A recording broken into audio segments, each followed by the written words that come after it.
have dinner with your girlfriend. Assistant. We'd have better luck with a gun. I'm sorry? The gun, rather than a knife. A financial journalist received a surprising offer to investigate a long unsolved murder case. His client, Henrik, was among the wealthiest men in the country, capable of hiring elite private investigators with ease. Yet he chose Mikael, a journalist with no prior experience in such matters. After exchanging a brief formal greeting, Henrik cut straight to the point. The girl in the photograph was Harriet, Henrik's niece. His nephew had died young, and Harriet's mother was unable to care for her. Having no children of his own, Henrik had adopted both his nephew Martin and niece Harriet. What had happened to her? She had been murdered by a family member. For 40 years, Henrik had been haunted by this tragedy. It was a Saturday in 1966 when the entire family gathered at their villa on the island. That same day, the town hosted a local parade. Harriet had initially intended to attend the festivities with friends, but returned to see Henrik, claiming she had something private to discuss. Henrik, preoccupied with other matters, told her he would have time later. Soon after, a significant event unfolded. A car accident occurred on the bridge near the villa. Most family members rushed to assist the victims. At that moment, the housekeeper still saw Harriet working in the kitchen.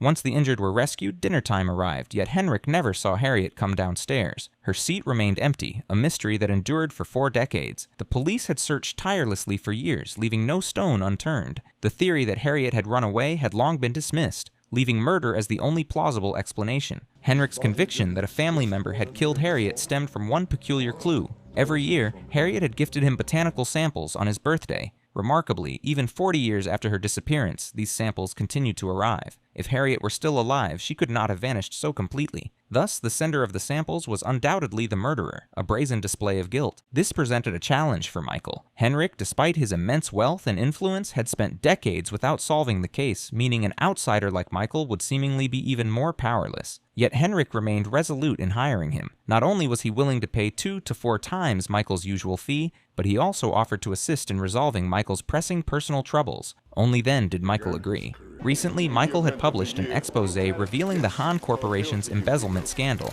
In retaliation, he was sued for defamation, with public opinion and the judiciary leaning in favor of Hahn. Mikael faced the prospect of losing the lawsuit and paying a massive compensation. Henrik had learned of his predicament and had even commissioned another investigative agency to study Mikael's background. Eventually, Henrik selected Mikael to covertly investigate Harriet's disappearance. Coincidentally, Hahn, the CEO pursuing Mikael in court, had once worked for Henrik. Mikael suspected as much but lacked solid proof. Henrik appeared to hold leverage over Hahn, explaining why Mikael had been chosen. After all, the enemy of my enemy is my friend. The entire island belonged to Henrik's family. Mikael was assigned to stay in a farmhouse under the guise of documenting Henrik's memoirs and was promptly handed the investigative files concerning Harriet. Nearly all of Henrik's family lived on the island. Harriet's father had died in an accident a year before her disappearance, leaving all remaining family members, including Henrik himself, under suspicion. Mikael began with the case report from the day of the incident. Chief Inspector Morell had been in charge of the investigation. Upon receiving the files, he immediately traveled to the island, where all family members were gathered at the villa. Inspecting Harriet's bedroom, he noticed that no personal items were missing, a detail inconsistent with a runaway scenario. Statements were collected from family members, but no suspects emerged. The police, along with family and a volunteer search team, scoured the island day and night, yet Harriet remained missing. Mikael later met with retired Chief Inspector Morell, who stayed in touch with Henrik. Whenever Henrik received anonymous botanical samples, he would notify Morell. Morell recalled the day Harriet vanished. She had initially been watching the parade with a schoolmate but left early, citing poor health. The schoolmate sensed she seemed troubled. Additionally, Harriet's notebook contained the names of several women paired with cryptic numbers. Morell recognized only 2 names, but neither appeared connected to Harriet. Next, Mikael interviewed Martin, Harriet's biological brother, who had assumed the chairmanship of the family company from Henrik at an early age. When questioned, Martin claimed that his train had been delayed the day of the incident, only returning after the car accident. Since Harriet's disappearance, the family business had gradually declined. Mikael's next interview was with Cecilia, another of Henrik's nieces. She warned him to avoid documenting unpleasant family matters, given the strained relationships. Taking the opportunity, Mikael inquired about Harriet. Cecilia explained that Harriet's closest confidant had been her biological sister, Anita, who was now living in London. Their relationship had soured, leaving them out of contact for years. Mikael immediately flew to London to meet Anita, an investment consultant. Reflecting on the past, she recounted that Harriet's father had been an alcoholic prone to violence, causing Harriet to develop a rebellious temperament. Anita also believed Harriet had died long ago. Michael grew increasingly convinced that Harriet's disappearance was linked to family members. Returning to the case, Michael reviewed parade photos taken that day. Harriet had been captured on film, and the newspaper's name was printed on the back. Luckily, the newspaper still preserved many negatives from that year. Loading the images onto his computer, Michael noticed something startling. Harriet appeared to see something, panicked, recoiled, and rushed away. Was she frightened of someone? Her potential killer? At that moment, Michael's daughter visited, providing an unexpected clue. A devout Catholic, she reminded Michael not to be biased against Catholics in his writing. She had noticed papers taped to a wall listing chapters from the Old Testament, and assumed he was writing a book on Catholicism.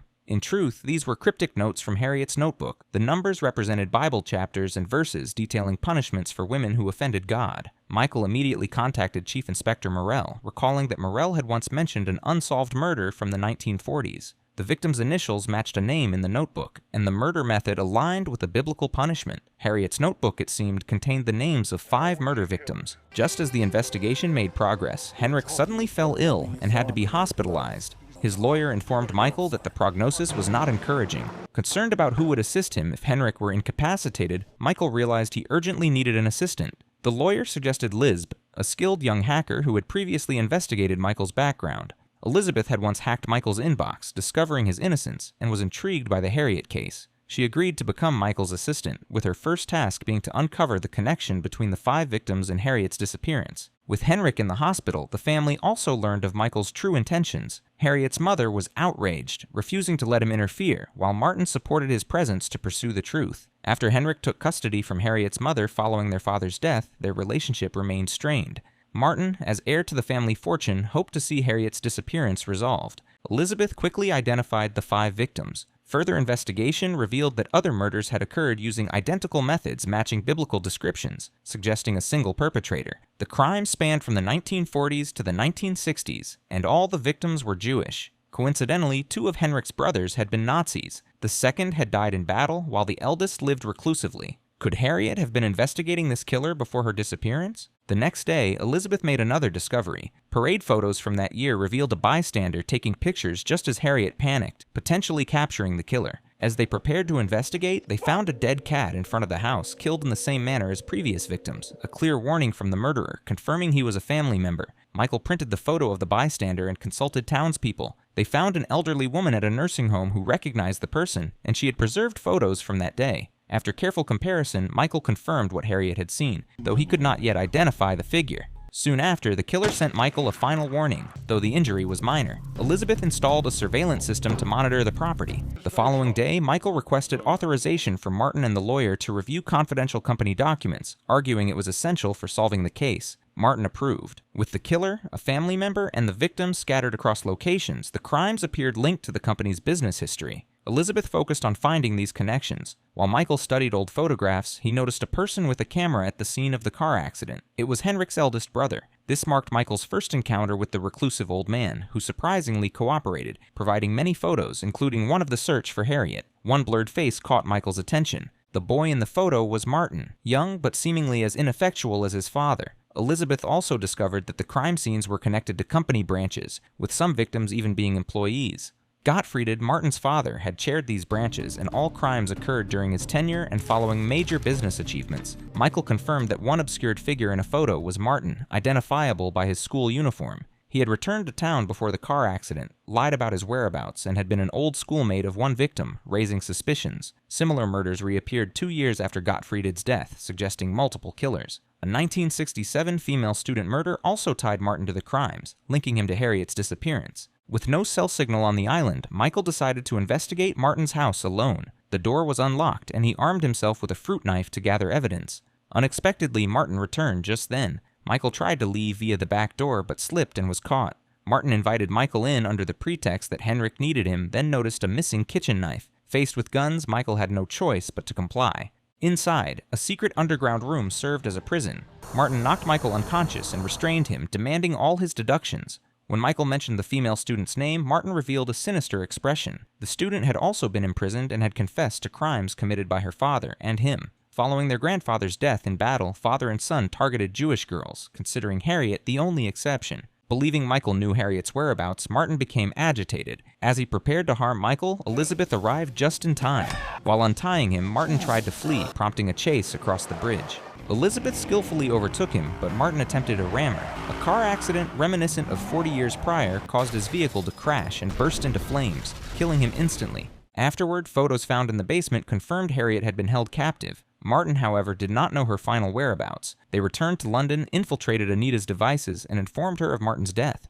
Anita appeared unconcerned, spending the night shopping and gaming. Was Harriet truly gone? Was Harriet truly dead? Michael suspected otherwise and went straight to find Anita at work. Confronting her, he revealed, "Before he died, your brother strangled me with a hook until I could barely breathe."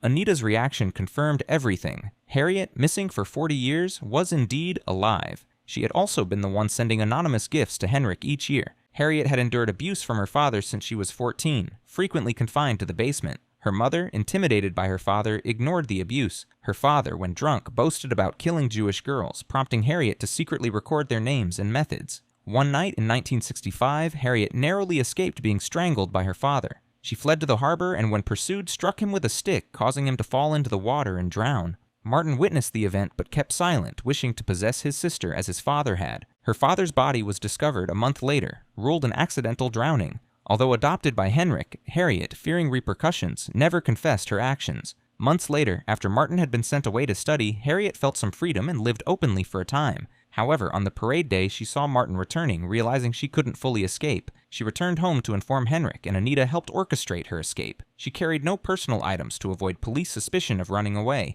hid during dinner, and later left under Anita's plan. Anita, secretly married, gave her identity to Harriet so she could fly to London safely and adopted her father's surname, living under Anita's identity. After her cousin's family died in a car accident 2 years earlier, no one noticed her true identity. Eventually, they returned to the island. Henrik, recovered, handed Michael the evidence against Han, allowing Michael to reunite with Harriet. But the happy ending had complications. The evidence against Han was legally outdated. Henrik had known this, but withheld the information strategically. While it couldn't imprison Han, it could pressure him to withdraw the lawsuit, helping Michael influence public opinion. Michael, however, wrestled with lingering resentment. Under Elizabeth's questioning, he revealed that initial evidence he received to expose Han had been a trap, resulting in defamation charges. Meanwhile, Elizabeth, investigating Han's illegal operations, hacked into the Han family network, uncovering authentic criminal evidence. With her help, Michael regained his reputation. Yet he knew Han, even disgraced, would evade prison and eventually live freely. Elizabeth, determined, pursued a high-stakes mission. Han had funneled $2 billion through a Cayman Islands bank with a money laundering gang. Using a false identity, she flew to Cayman, hacked 30 of Han's accounts, and transferred the entire sum. The news spread rapidly. The gang, mistakenly thinking Han was fleeing with the funds, sent assassins after him abroad. Michael was shocked by the news, but unaware of Elizabeth's role. Elizabeth had acted out of love, hoping to impress Michael with her actions. Unfortunately, Michael had returned to normal life, engrossed in his editorial duties, oblivious to her efforts. Heartbroken, Elizabeth silently bore the consequences of her devotion. And that is how it ended. Thank you for watching. What did you think of this film? Share your thoughts in the comments below.